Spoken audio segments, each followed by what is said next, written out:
Hello friends, welcome to Techifin YouTube channel. तो इस video में हम जानेंगे HDFC बैंक के एक नए क्रेडिट कार्ड के बारे में, जो कि HDFC बैंक ने अभी हाल फिलहाल में लॉन्च किया है और ये को ब्रांडेड क्रेडिट कार्ड है। तो आइए जो जानते हैं इस क्रेडिट कार्ड के बारे में। इस क्रेडिट कार्ड का नाम है shoppers stop HDFC bank credit card. नाम याद कर लीजिए, shoppers stop HDFC bank credit card. Shoppers stop जो है एक कंपनी है जो फैशन के प्रोडक्ट सेल करती है।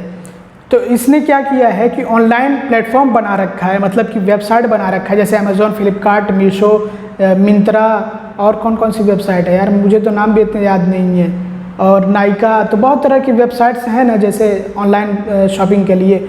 वैसे ही इसने भी अपना एक प्लेटफॉर्म बना रखा है शॉपर्स स्टॉप ने, जहाँ पे आपको फैशन के प्रोडक्ट्स जैसे क्लोथिंग वगैरह, फैशन के other accessories, belt, tie, sunglasses, watches और क्या शूज़ वगैरह, मतलब अलग अलग प्रोडक्ट्स फैशन के मिलते हैं। इसके अलावा इनके ऑफलाइन भी आउटलेट्स हैं, शॉपर्स स्टॉप के ऑफलाइन भी आउटलेट्स हैं काफ़ी सारे। तो जो शॉपर्स स्टॉप कंपनी है, इसने टाई अप किया है, इसने पार्टनरशिप की है, कोलैबोरेशन किया हुआ है HDFC बैंक के साथ में, तो हमें ये क्रेडिट कार्ड मिला। तो जानेंगे इस वीडियो में कि इस क्रेडिट कार्ड के क्या फीचर्स है, इसमें क्या बेनिफिट्स मिलते हैं, क्या फ़ायदे होंगे अगर हम ये क्रेडिट कार्ड लेंगे। तो आइए जो समझते हैं इसको। तो सबसे पहले तो ये credit card life time free है। इसके लिए आपको कोई भी ज्वाइनिंग फ़ी या फिर एनुअल फ़ी देने की ज़रूरत नहीं है, क्योंकि लिया ही नहीं जाता है। तो लाइफ टाइम फ्री है, तो इससे आप टेंशन फ्री रहिए कि आपसे कोई ज्वाइनिंग फ़ी या फिर एनुअल फ़ी ली जाएगी। इसके अलावा इस क्रेडिट कार्ड से अगर आप शॉपर्स स्टॉप से प्राइवेट लेवल के जो ब्रांड्स हैं वो परचेज़ करते हैं, तो हर 150 रुपये खर्च होने पे, हर 150 रुपये स्पेंड होने पे आपके क्रेडिट कार्ड से आपको 6 रिवॉर्ड पॉइंट्स मिलते हैं। और जो रिवॉर्ड पॉइंट्स का नाम है वो फर्स्ट सिटीज़न पॉइंट्स। तो आपको 6 फर्स्ट सिटीज़न पॉइंट्स मिलेंगे हर 150 रुपये खर्च करने पे, अगर आप शॉपर्स स्टॉप प्लेटफॉर्म या फिर आउटलेट पर जा करके इस क्रेडिट कार्ड से खर्च करते हैं। तो आपको जो वो भी प्राइवेट लेवल के ब्रांड्स पे आपको जो है खर्च करना है, प्राइवेट लेवल के ब्रांड्स आपको ख़रीदने हैं, तो आपको हर 150 रुपये पे 6 फर्स्ट सिटीज़न पॉइंट्स मिलेंगे, 6 सिटीज़न पॉइंट्स मिलेंगे। और यहाँ पे कैपिंग लगाई गई है कि आपको महीने में 500 से ज़्यादा पॉइंट्स नहीं मिलेंगे, भले ही आप जो है शॉपर्स स्टॉप वेबसाइट पर जा कर के अपने क्रेडिट कार्ड का इस्तेमाल करें, वहाँ से प्राइवेट लेवल ब्रांड्स खरीदें, लेकिन आपको जो महीने में वही है कि मैक्सिमम 500 ही पॉइंट्स मिलेंगे। जो फर्स्ट सिटीज़न पॉइंट्स हैं वो सिर्फ 500 ही मिलेंगे महीने में। इसके अलावा अगर आप इस क्रेडिट कार्ड से अदर कैटेगरी पे, मतलब कि शॉपर्स स्टॉप के अलावा कहीं दूसरी कैटेगरी पे, कहीं दूसरी वेबसाइट पे या फिर कहीं दूसरी जगह पे जाकर आप स्पेंडिंग करते हैं, तो आपको हर 150 रुपये खर्च करने पे, हर 150 रुपये के स्पेंडिंग पे 2 फर्स्ट सिटीज़न पॉइंट्स मिलते हैं, मतलब 2 रिवॉर्ड पॉइंट्स मिलते हैं। तो वॉलेट और फ्यूल को छोड़ करके बाकी जो आपके दूसरे ट्रांजेक्शन्स होते हैं, दूसरी स्पेंडिंग होती हैं, तो उस पर आपको जो हर 150 रुपये पे यहाँ पे आपको 2 फर्स्ट सिटीज़न पॉइंट्स मिलेंगे, 2 रिवॉर्ड पॉइंट्स मिलेंगे। इसके अलावा इस क्रेडिट कार्ड में आपको 1% मतलब 1% फ्यूल सरचार्ज वेवर भी मिलता है, वो भी इंडिया भर के फ्यूल स्टेशंस पे। और आपको महीने में, या फिर इसको आप ऐसे कहिए कि पर स्टेटमेंट साइकिल में आपको 250 रुपये से ज़्यादा, मतलब मैक्सिमम 250 ये फ्यूल सरचार्ज वेवर मिलेगा, इससे ज़्यादा नहीं मिलेगा। इसके अलावा इस क्रेडिट कार्ड में आपको वेलकम बेनिफिट में 500 रुपये का शॉपर्स स्टॉप का वाउचर मिलता है, जो आप तभी रिडीम कर सकते हैं जब आप शॉपर्स स्टॉप से कम मतलब मिनिमम 5000 की शॉपिंग करेंगे, वो भी प्राइवेट लेवल ब्रांड्स की शॉपिंग करेंगे, तभी जो है आप रिडीम कर पाएंगे ये जो आपको वाउचर मिलेगा। माइलस्टोन बेनिफिट में अगर आप इस क्रेडिट कार्ड से साल भर में 2 लाख रुपये या फिर 2 लाख रुपये से ज़्यादा स्पेंड कर देते हैं, खर्च कर देते हैं, तो फिर आपको 2000 फर्स्ट सिटीज़न पॉइंट्स मिल जाते हैं, मतलब 2000 रिवॉर्ड पॉइंट्स मिल जाते हैं। और बाकी आपको EMI वगैरह का फीचर तो मिलता है इस क्रेडिट कार्ड में, जैसे नॉर्मली दूसरे क्रेडिट कार्ड्स में मिलता है, वैसे ही इस क्रेडिट कार्ड में भी मिल रहा है। इसके अलावा इस क्रेडिट कार्ड में आपको कॉम्प्लीमेंट्री शॉपर्स स्टॉप मेंबरशिप मिलती है। तो आपको शॉपर्स स्टॉप की मेंबरशिप दी जाती है, तो जो भी आप रिवॉर्ड पॉइंट्स अर्न करेंगे वहाँ से आप अपने अकाउंट से उनको रिडीम कर पाएंगे। इसके बाद आप बात कर लेते हैं एलिजिबिलिटी क्राइटेरिया के बारे में। तो इस क्रेडिट कार्ड के लिए मिनिमम एज होनी चाहिए 21 साल, मतलब 21 ईयर्स, और मैक्सिमम एज हो सकती है 60 ईयर्स, मतलब 60 साल। ये मैं बता रहा हूँ सैलरीड पर्सन के लिए, जो जॉब वगैरह करते हैं, जो सैलरीड है, जिनको सैलरी मिलती है।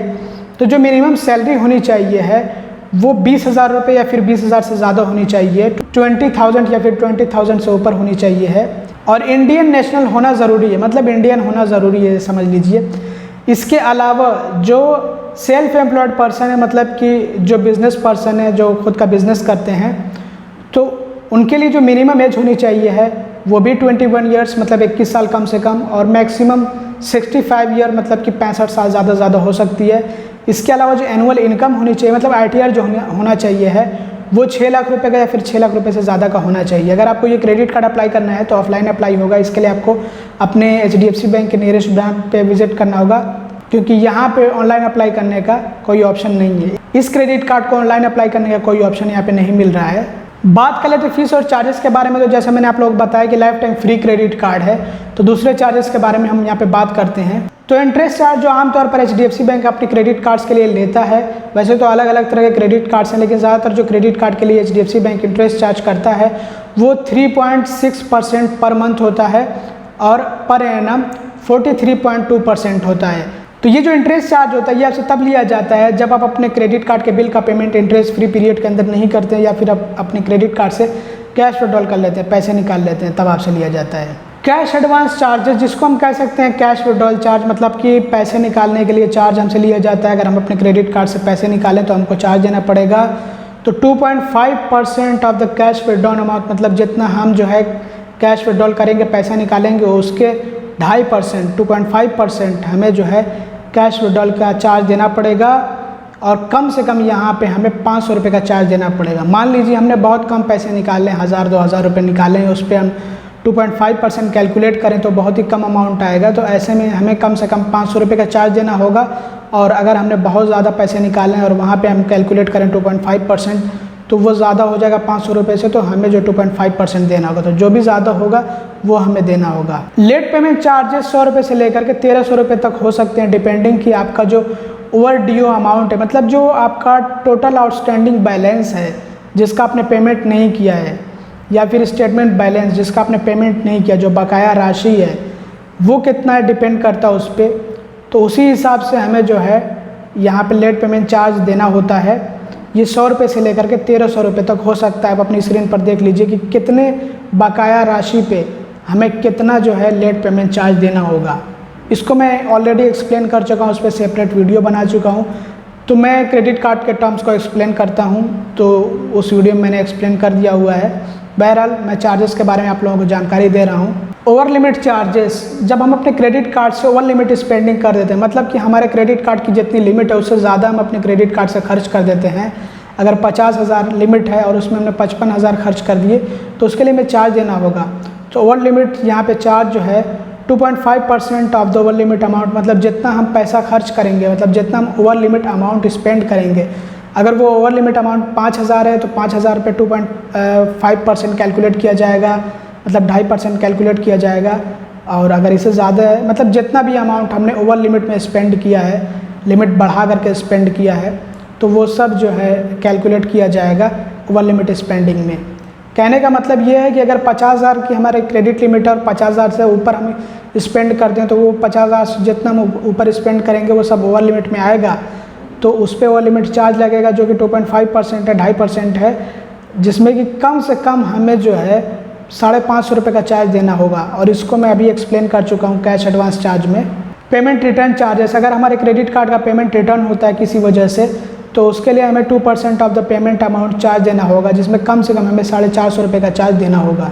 कैश प्रोसेसिंग फ़ी, अगर हम अपने क्रेडिट कार्ड के बिल का पेमेंट कैश मोड से करते हैं, मतलब कैश ले जा करके ब्रांच या फिर ATM से अपने क्रेडिट कार्ड का बिल पेमेंट करें, तो उसके लिए कैश प्रोसेसिंग फ़ी हमसे ली जाती है, जो कि 100 रुपये है। और अगर हमारा क्रेडिट कार्ड चोरी होता है, गुम होता है, डैमेज होता है और हम अपने क्रेडिट कार्ड को री इशू कराते हैं, मतलब दोबारा से इशू कराते हैं, तो उसके लिए हमें 100 रुपये का चार्ज देना होता है।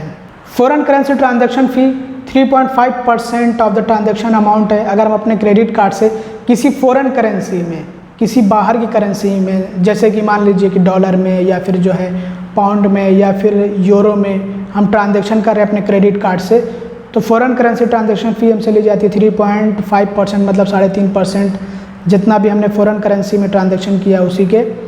तो ये सारे फीस और चार्जेस जो ज़रूरी थे वो मैंने आप लोगों को बता दिए।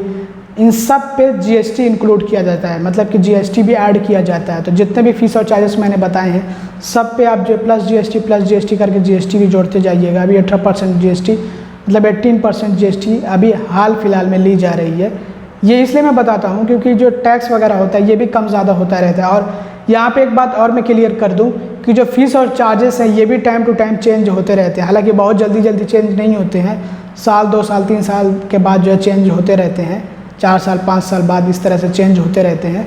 तो चेंज हो सकता है, जो मैंने बताया है अभी वो चेंज हो सकता है। तो इसके लिए प्लीज़ आप मुझे जो है बुरा भला मत कहिएगा, समझिए कोशिश। मैं फ्यूचर तो जानता नहीं हूँ कि कब चेंज होगा, उसका मैं बता दूँ या फिर जो है उसका बता दूँ तो अभी का जो है चार्ज वो आप कहेंगे कि ये फिर अभी का चार्ज तो इतना है, तो ये आप अलग क्यों बता रहे हैं। तो क्या होगा आगे चल के वो तो बैंक ही डिसाइड करता है। घटता बढ़ता रहता है चार्ज, जैसे इंटरेस्ट घटता बढ़ता रहता है। तो बहरहाल दोस्तों, मैंने इस क्रेडिट कार्ड के बारे में आपको पूरी जानकारी दे दी। अब आ जाते हैं कंक्लूजन पे कि ये क्रेडिट कार्ड है कैसा। तो मुझे तो ये क्रेडिट कार्ड अच्छा लगा इस लिहाज से कि ये credit card life time free. इस क्रेडिट कार्ड के लिए हमें कोई जो है ज्वाइनिंग फ़ी या फिर एनुअल फ़ी देने की ज़रूरत नहीं होती है। तो अगर ऐसे देखा जाए तो क्रेडिट कार्ड अच्छा है। अदरवाइज़ जिनको शॉपर स्टॉप से कोई लेना देना नहीं है उनके लिए अगर देखा जाए तो कार्ड अच्छा नहीं है। लेकिन मैं ये कहूँगा कि जब इसके लिए कोई चार्ज नहीं लिया जा रहा है तो फिर जो है कार्ड जो है हम ख़राब नहीं कह सकते, मतलब कि बुरा नहीं कह सकते। अगर चार्ज लिया जा रहा होता तब हम कहते कि अच्छा नहीं है। कोई चार्ज ही नहीं है तो फ़ायदा ही है इसमें, इस क्रेडिट कार्ड में फ़ायदा ही है।